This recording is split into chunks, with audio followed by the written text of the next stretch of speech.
হুগলির ভদ্রেশ্বরে ভাড়াটিয়ার মৃত্যু, উত্তেজনা, বাড়ি ভাঙচুর।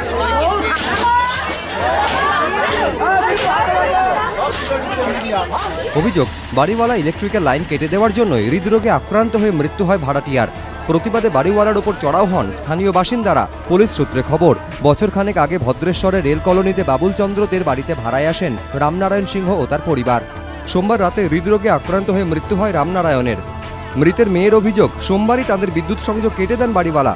দুশ্চিন্তা ও গরমেই মৃত্যু হয় তার বাবার।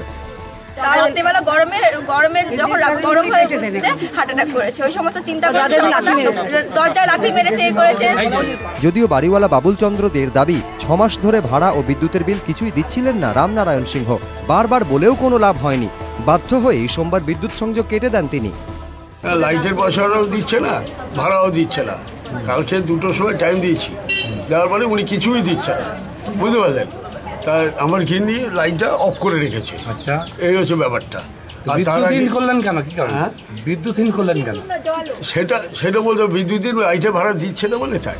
ঘটনার পরই বাবুল চন্দ্রদের বাড়িতে চড়াও হন স্থানীয় বাসিন্দারা।